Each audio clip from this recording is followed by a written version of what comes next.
my fire signs, Aries, Leo, and Sagittarius, welcome po sa ating love reading. Okay, so this is all about love. At ito ang inyong Daily Gabay Tarot Love Reading for July 3, 2024. Para po ito sa lahat ng single, kay crush, sa may relasyon, buhay mag-asawa, friends and family connection. Please be reminded kung naka-resonate kayo, comment down. Kung hindi kayo naka-resonate, ibigay niyo po sa iba kasi general reading po ito.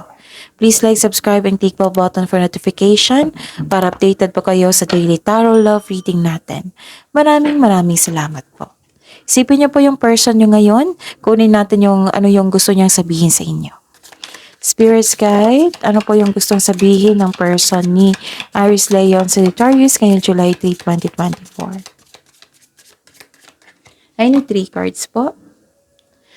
I know I hurt you. I don't want to hurt you again.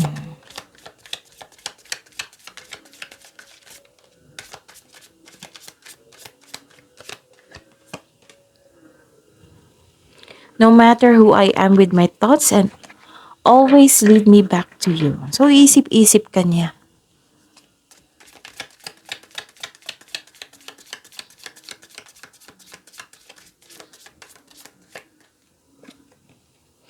I hate this distance between us. It doesn't feel good.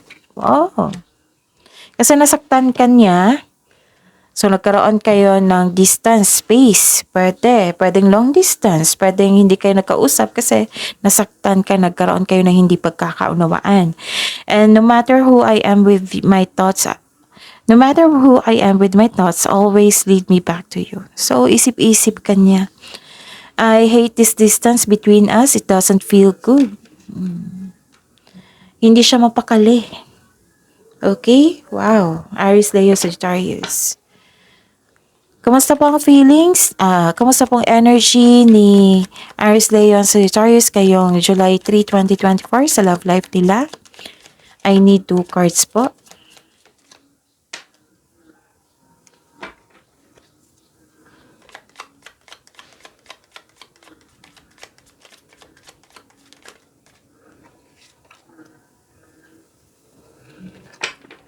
Challenges na ma-overcome ni Aries, Leo, and Sagittarius sa love life nila ngayong July 3, 2024.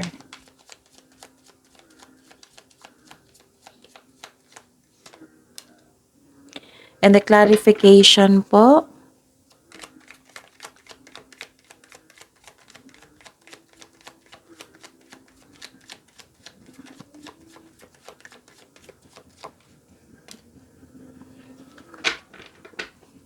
Isipin niyo po yung person niyo ngayon. Spirits guide. Kamusta po ang feelings ng person ni Aries, Leo, and Sagittarius ngayong July 3, 2024?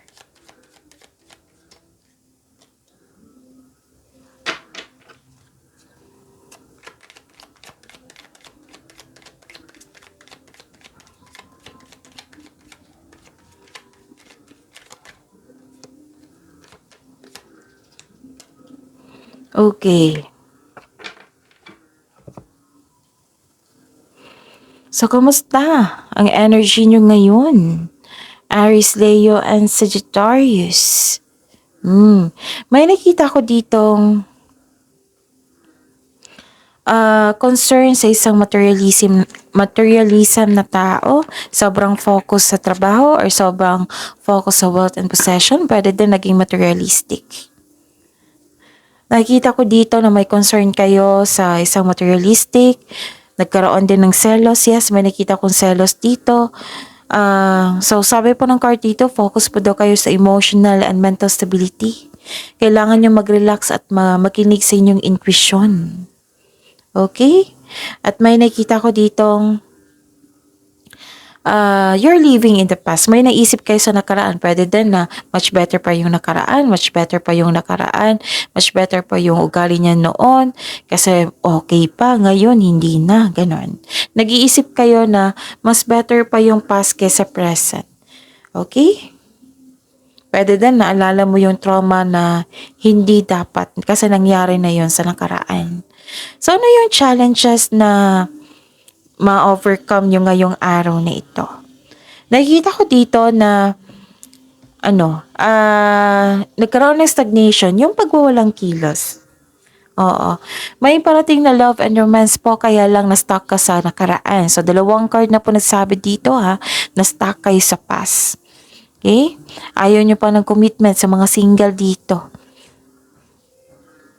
Siguro wala pang closure sa past love nyo, kaya hindi pa kayo open sa bagong pag-ibig. Same din sa may relasyon sa buhay mag-asawa. Parang may nangyari sa inyo sa nakaraan. Oo. Okay? So, nahihirapan kayo.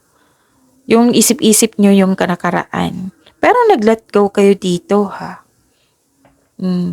This is silver linings, moving on. This is a hope sign na naka-move on ka na sa lahat ng unos na nagdaan. Tanggap mo na mga nangyari. May pagpatawad na mangyayari.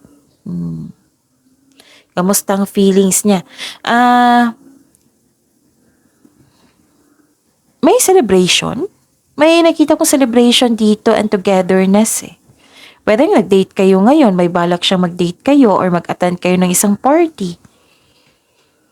And nakita ko naman dito na stress siya.